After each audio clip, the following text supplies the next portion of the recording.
Bonjour, merci d'écouter ce podcast. Nous sommes l'église évangélique baptiste La Bonne Nouvelle située à Dijon, au 8B rue Jules Viol. Nous serions heureux de vous y rencontrer un jour et nous vous souhaitons une bonne écoute. Nous avons commencé ce matin une série d'enseignements sur le sermon sur la montagne, c'est-à-dire les chapitres 5, 6 et 7 de l'Évangile selon Matthieu.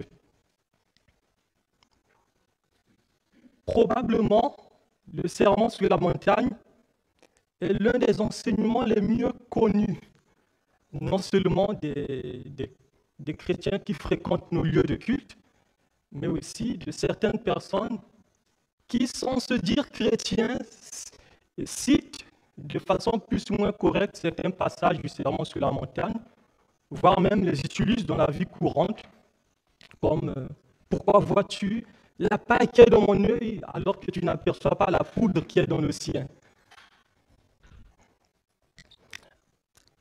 Avant d'aller plus loin, j'aimerais quand même nuancer un petit peu. Le sermon sur la montagne s'adresse avant tout aux disciples. Il s'adresse à ceux qui sont nés de nouveau, à ceux qui sont passés de la mort à la vie, ceux qui ont expérimenté la nouvelle naissance, ceux qui ont fait le choix d'obéir à Jésus.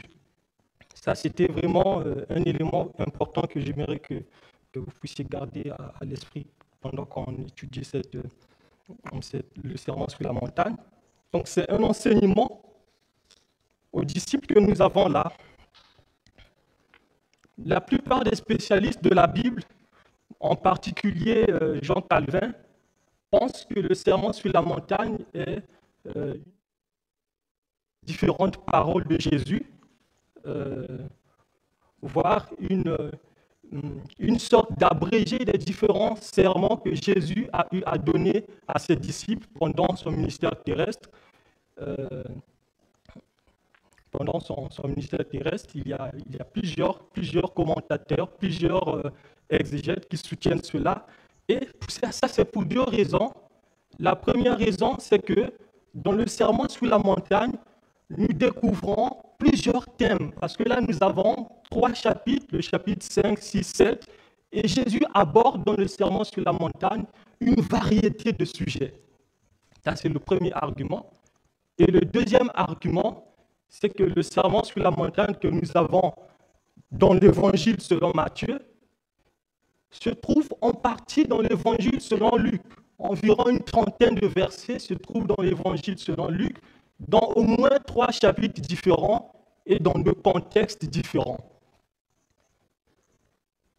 Donc, vous devez quand même savoir que les évangélistes ne sont pas des journalistes. Ce qui les intéresse, ce n'est pas de nous dire quand et comment les choses se sont déroulées, mais plutôt de nous donner l'essentiel du message de Dieu, l'essentiel de ce que Dieu veut que nous puissions savoir, ce que Jésus veut que ses disciples sachent. Donc Matthieu, inspiré de Dieu, nous donne dans les chapitres 5, 6, 7 l'essentiel de l'enseignement de Jésus, donc un enseignement qui se rapporte à une vie sainte et pieuse qui doit caractériser les disciples de Jésus-Christ. Saint Augustin a dit à ce sujet que le sermon sur la montagne est la règle, le modèle parfait de la vie chrétienne. Donc le chapitre, donc les 3 chapitres de Matthieu, chapitres 5, 6, 7, ce qu'on appelle le sermon sur la montagne, nous avons là vraiment l'essentiel même de la vie, l'essentiel de la vie d'un disciple. Ce sont des pages très importantes du Nouveau Testament, très importantes même de la Bible que nous avons là. On peut même dire, voilà ce que Jésus veut que ses disciples sachent. Voilà ce que Jésus veut que ses disciples soient, le sel de la terre, la lumière du monde. Je vous invite à lire avec moi la parole de Dieu dans Matthieu, le chapitre 5, On va lire tout d'abord les 2 premiers versets.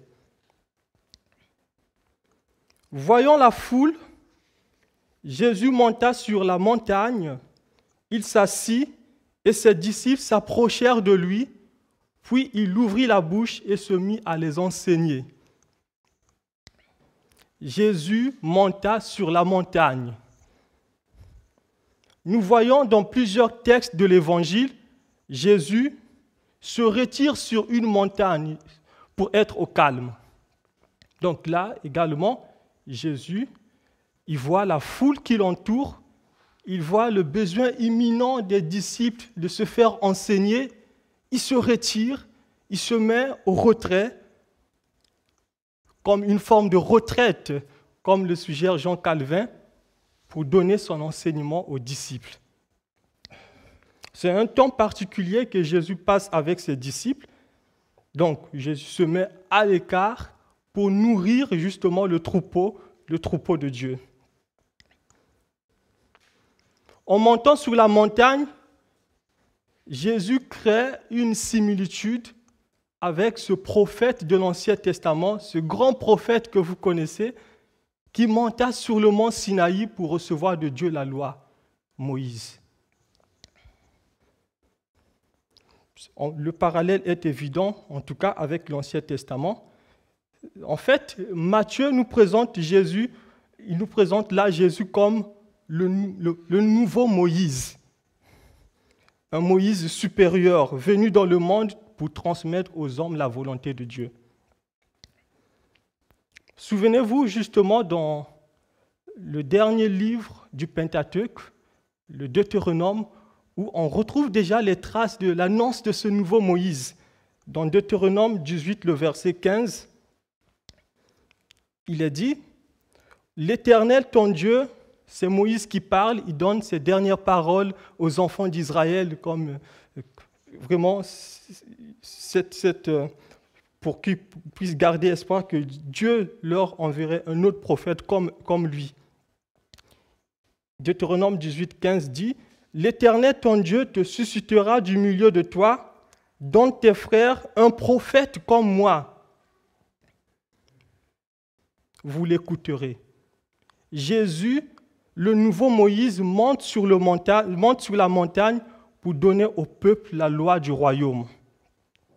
Jésus se présente comme celui qui apporte un enseignement plus parfait que celui que Moïse a donné aux enfants d'Israël.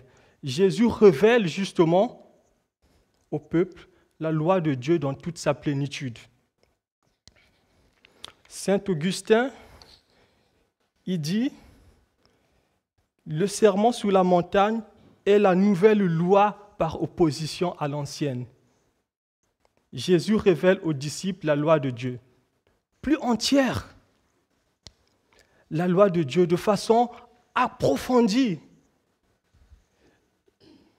L'apôtre Jean dit dans son évangile, la loi a été donnée par Moïse, mais la grâce et la vérité sont venues par Jésus-Christ. Jean 1, le verset 17.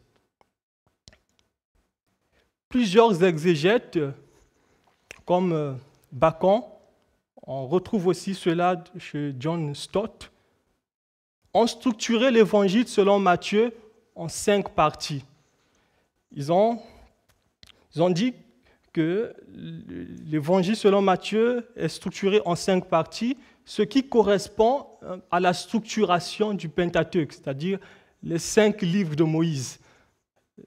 Et le chapitre 5 et 7 que nous sommes en train d'étudier suivent la même structure que le chapitre 20 à 24 du livre de l'Exode. Et dans cette comparaison, les 8 béatitudes que nous retrouvons dans Matthieu 5 correspondent aux 10 commandements. Jésus, on reviendra sur ça peut-être plus tard quand on va étudier la loi de façon détaillée. Jésus monta sur la montagne. Jésus s'assit. Ce n'est pas pour rien que Matthieu dit cela dans l'évangile que nous avons, l'évangile selon Matthieu. Les rabbins avaient l'habitude de s'asseoir pour enseigner. Vous avez par exemple dans Matthieu chapitre 23, le verset 2, ce reproche que Jésus fait aux scribes et aux pharisiens. Il dit, les scribes et les pharisiens sont assis dans la chair de Moïse. Dans la Bible, être assis, c'est la position du maître, c'est la position de celui qui enseigne. Donc Jésus, il s'assoit, le rabbin, le maître, il enseigne ses disciples. Il s'assit, il ouvrit la bouche. Là aussi, ce n'est pas pour rien que ce détail figure, il ouvrit la bouche. D'ailleurs, aucun d'entre nous parlerait comme ça aujourd'hui. Je ne dirais pas, je vais ouvrir ma bouche pour parler. Je dirais directement, je parle, ou je dis directement ce que je veux dire. Mais il y a vraiment un élément important que Matthieu veut nous donner quand il dit « il ouvrit la bouche ». C'est que dans la Bible, l'expression « ouvrir la bouche pour parler », c'est une expression qui indique le caractère solennel de l'enseignement. Donc Jésus ouvrit la bouche pour parler. Ce n'est pas pour dire du blabla, c'est vraiment pour dire quelque chose de très important. Donc l'enseignement que Jésus nous donne là, c'est un enseignement important.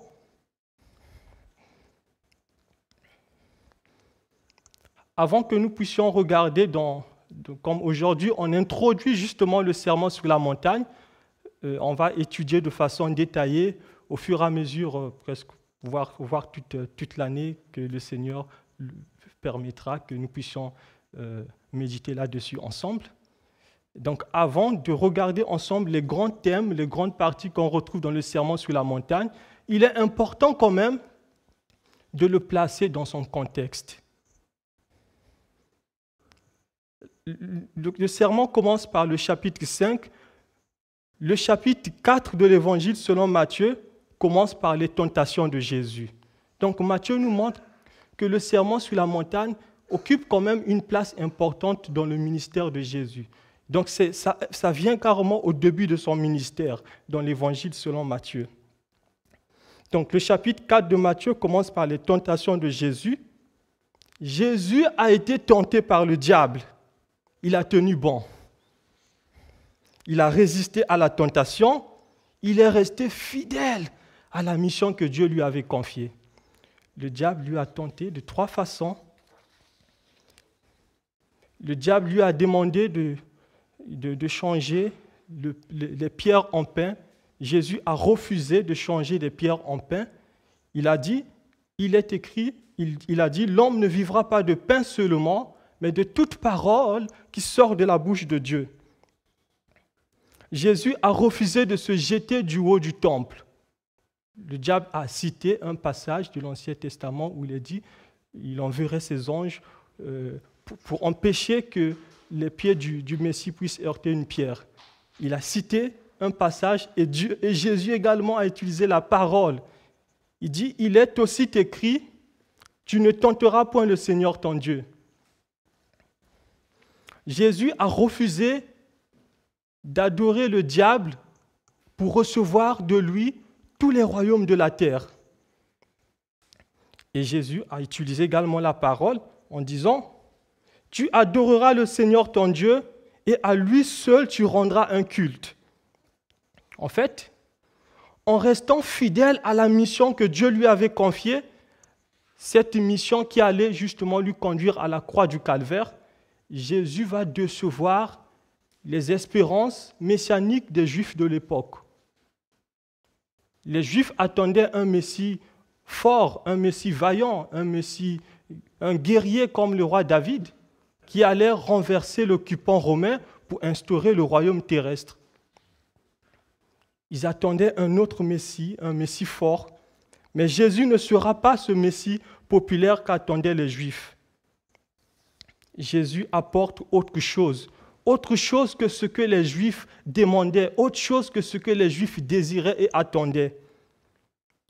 Les Juifs attendaient un royaume terrestre, Jésus apporte un royaume spirituel. Et ce royaume n'est reçu que par la foi. Il faut confesser ses péchés, il faut placer sa confiance, il faut se repentir de ses péchés et placer sa confiance en Jésus pour être citoyen du royaume. C'est pourquoi, après justement la tentation, Jésus, après sa tentation, il s'est retourné en Galilée vers le verset 17 du chapitre 4 de l'Évangile selon Matthieu. Jésus s'est retourné en Galilée. Le texte dit, Matthieu 4, le verset 17, « Dès lors, Jésus commença à prêcher et à dire, « Répentez-vous, car le royaume de Dieu est proche. Répentez-vous, car le royaume de Dieu est proche. » La version Darby traduit cela, « Répentez-vous, car le royaume de Dieu s'est approché. »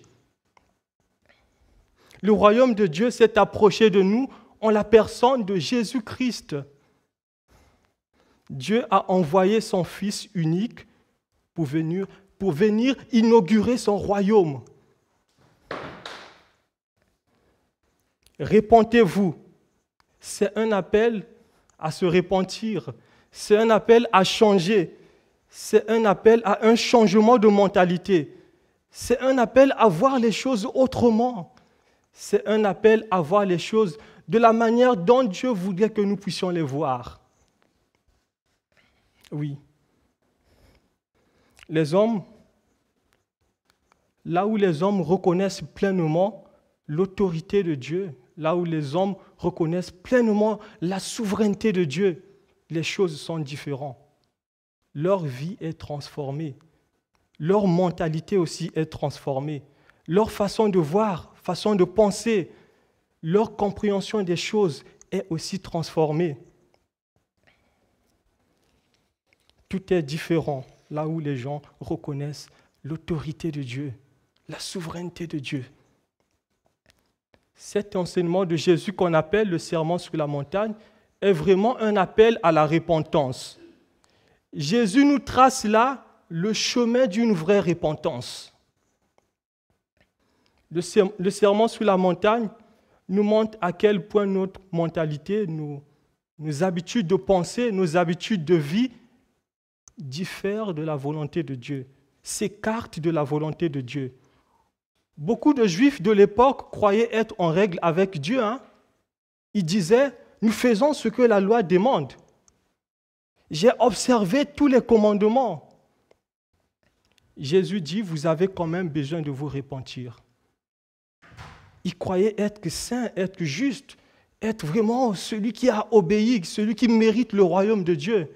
Jésus dit, attention, vous avez besoin de vous repentir. Non, je n'ai jamais commis de meurtre, donc je n'ai pas péché contre la loi. Jésus dit, attention, celui qui se met en colère contre son frère est déjà coupable de meurtre. Ils croyaient que leur pensée était conforme à celle de Dieu. Jésus leur dit, non, attention, vous avez besoin de vous repentir. Non, je n'ai jamais commis d'adultère. Je n'ai jamais trompé ma femme. Donc, j'ai obéi à Dieu. Attention, vous avez besoin de vous repentir. Celui qui regarde une femme pour la convoiter a déjà commis adultère avec elle dans son cœur. Jésus nous révèle dans le sermon sur la montagne à quel point nos pensées s'écartent de celles de Dieu. Nous croyons être en règle avec Dieu parce que nous aimons nos amis. Jésus dit, ça ne suffit pas. Aimez aussi vos ennemis. Ne faites pas d'illusions. Le sermon sur la montagne est quelquefois un enseignement qui est dur à entendre. Jésus ne nous caresse pas dans le sens des poils. Jésus nous secoue. Jésus nous empêche de nous enorgueillir.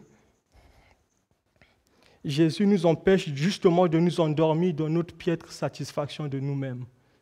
Ce que Dieu attend de nous, c'est la perfection. Il dit, soyez parfaits comme votre Père céleste est parfait.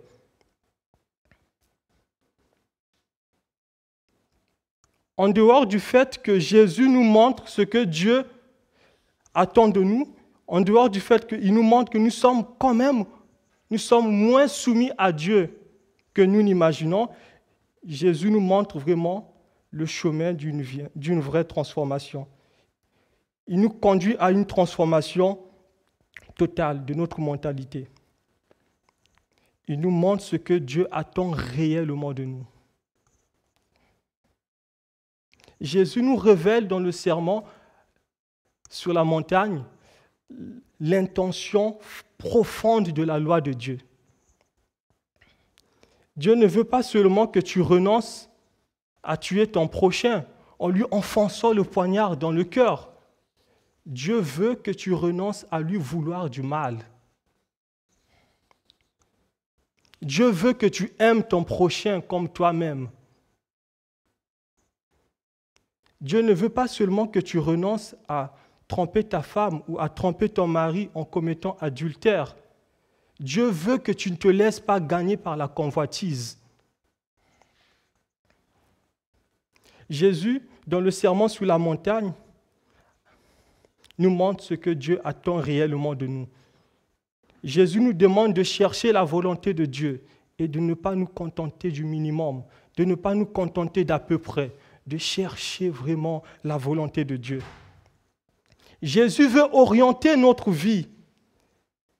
Jésus veut que nous soyons influencés par le royaume de Dieu et la justice de Dieu. Répentez-vous, dit Jésus, car le royaume de Dieu s'est approché. Dieu veut régner en nous. Mais pour que Dieu règne en nous, nous devons accepter d'être jugés et transformés par la parole de Dieu. La Bible dit dans Jacques, le chapitre 1, les versets 22 à 25, « Mettez en pratique la parole. Ne vous bornez pas à l'écouter en vous trompant vous-même par des faux raisonnements. Car celui qui écoute la parole et ne la met pas en pratique, il est semblable à un homme qui regarde dans un miroir son visage naturel et qui, après s'être regardé, s'en va et oublie aussitôt comment il était. Mais celui qui aura plongé les regards dans la loi parfaite, la loi de la liberté, qui aura persévéré sans être un auditeur oublieux, mais se mettant à l'œuvre, celui-là sera heureux dans son activité. Le disciple est celui qui écoute le maître. Le chrétien est celui qui écoute le maître. Il est celui qui écoute la voix du berger, la voix de Jésus.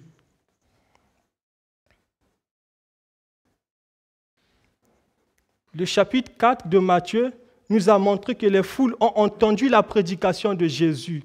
Répentez-vous, répentez-vous car le royaume de Dieu est proche. Le royaume de Dieu s'est approché. Jésus rassemble les disciples pour qu'ils entendent cet enseignement, pour qu'ils entendent le sermon sur la montagne. Jésus crée là un noyau d'un nouveau peuple que Dieu veut racheter et purifier pour qu'il lui appartienne. Il y a là aussi une similitude avec l'Ancien Testament. Dès le début de l'appel d'Abraham, nous voyons que Dieu veut se donner un peuple. Dieu veut agir dans le monde au moyen d'un peuple qui lui appartient. Un peuple saint, c'est-à-dire séparé du monde, afin d'appartenir et d'obéir à Dieu. Regardons ce qui se passe sur le mont Sinaï dans Exode 19, le verset 5 à 6. C'est Dieu qui dit à Moïse justement de transmettre sa parole au peuple. Maintenant, si vous écoutez ma voix et si vous gardez mon alliance, vous m'appartiendrez en propre entre tous les peuples, car toute la terre est à moi. Quant à vous, vous serez pour moi un royaume des sacrificateurs et une nation sainte. Dans le Nouveau Testament, l'apôtre Pierre a repris cela. 1 Pierre 2, 9 à 10.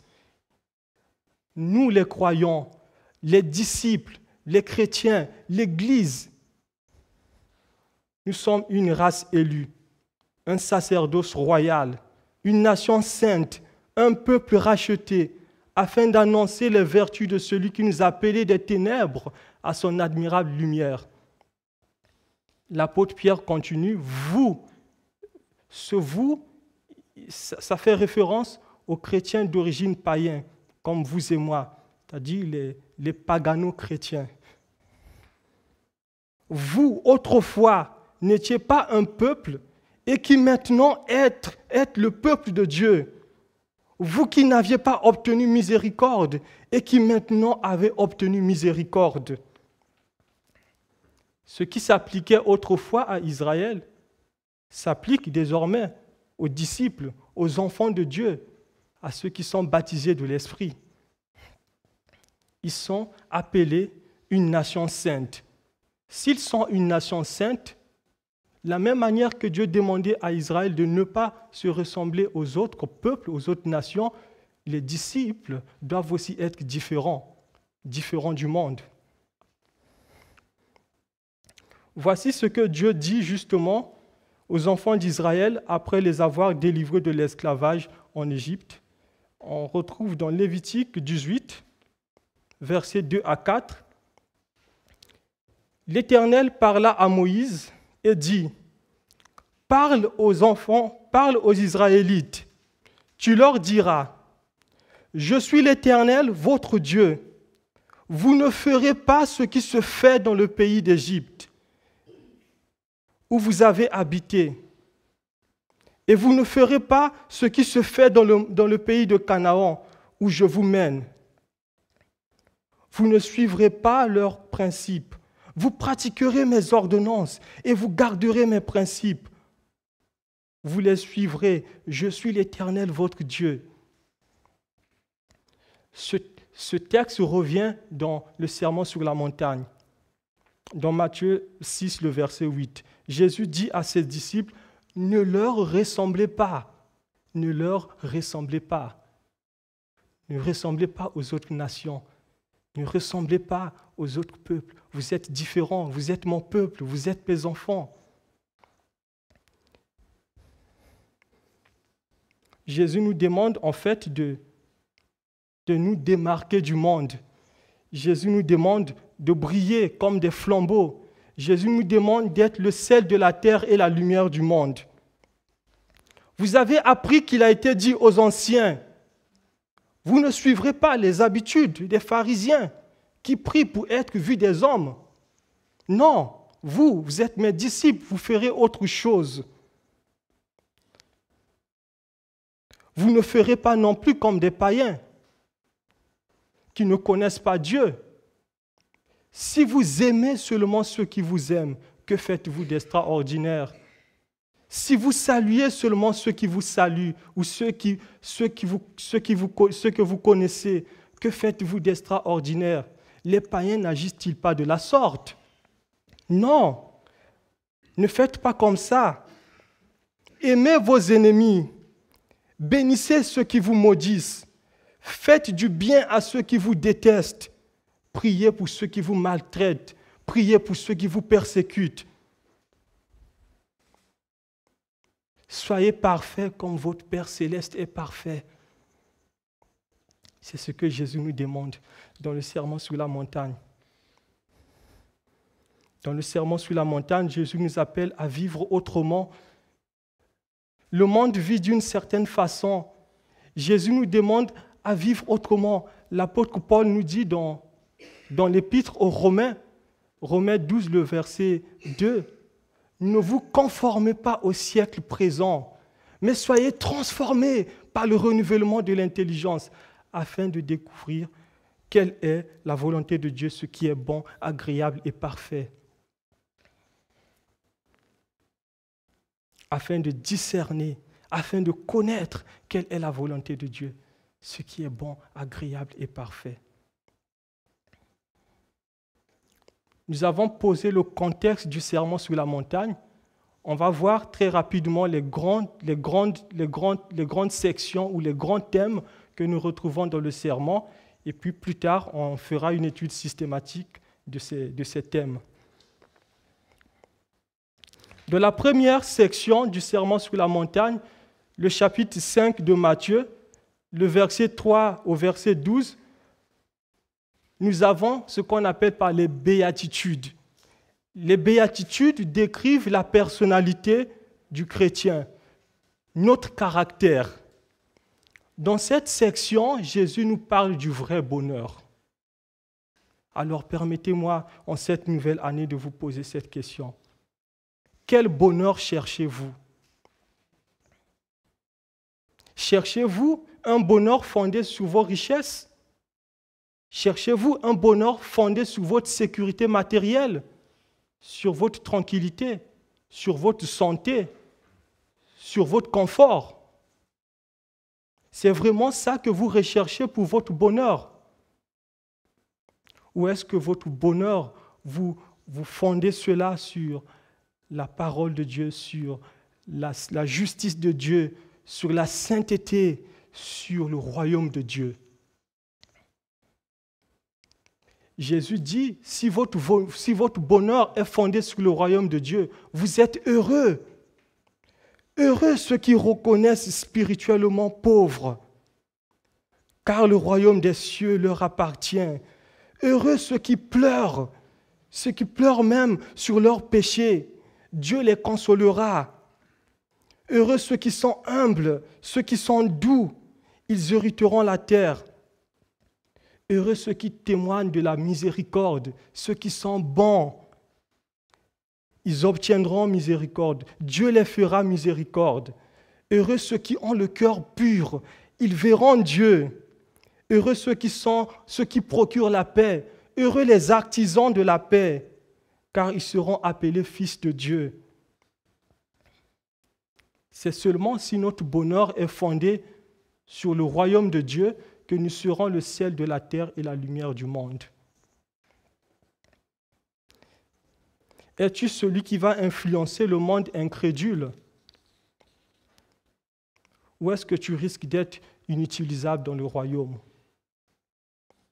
Quel disciple es-tu? Ou quel disciple veux-tu être? Vers la fin du chapitre 5, le verset 17 à 48, Jésus reprend une partie de la loi mosaïque pour montrer qu'il n'est pas venu abolir la loi. Jésus est venu accomplir la loi de 3 façons. Par son obéissance parfaite à tous les commandements, Jésus a été tenté comme vous et moi. En tout, il n'a jamais péché.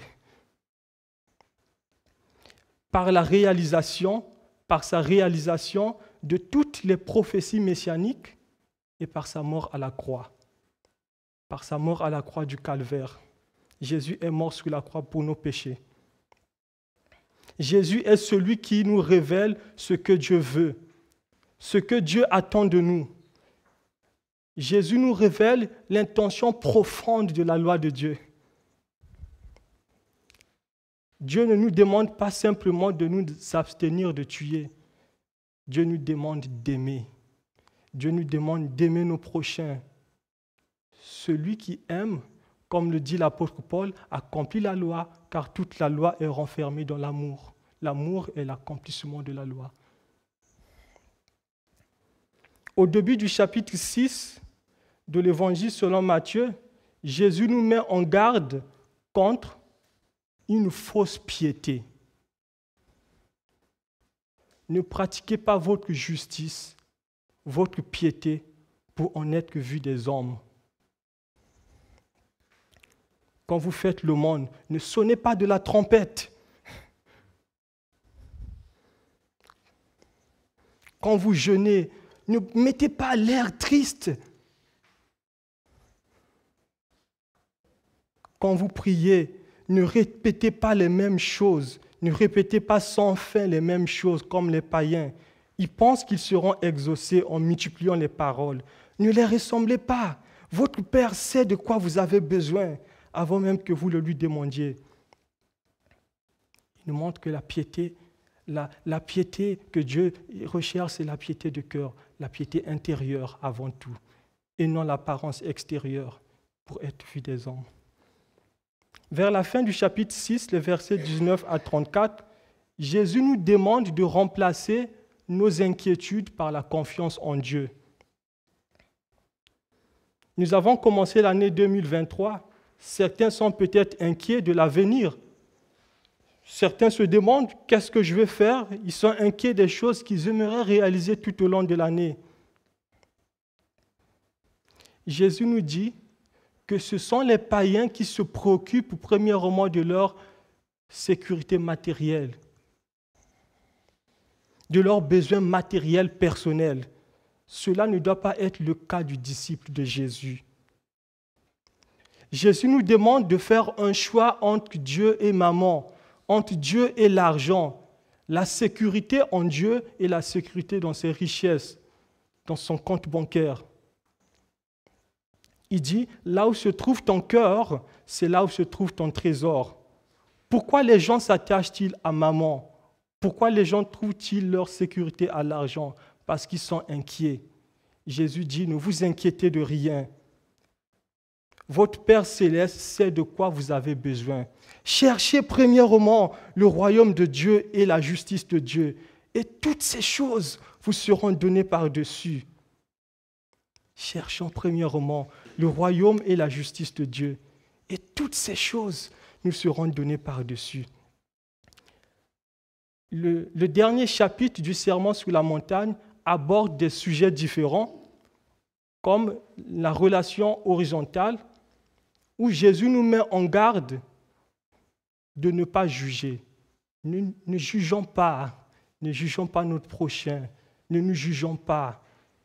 Le danger de l'orgueil, le danger de se croire supérieur aux autres. Laisse-moi enlever la paille qui est dans ton œil, alors que tu as toi-même la poudre dans ton œil.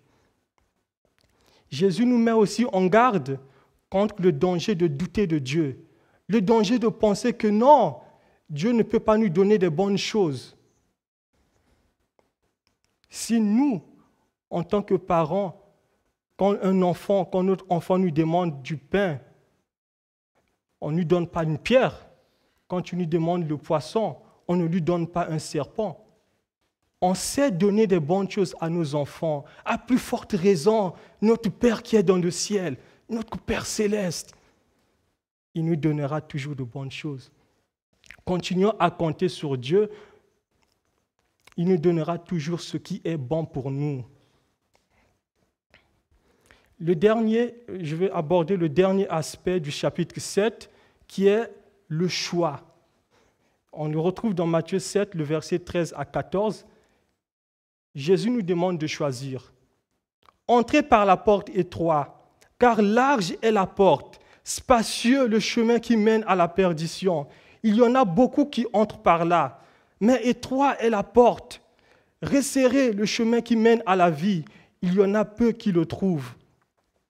Il s'agit maintenant de choisir entre le royaume de Dieu et le royaume de Satan.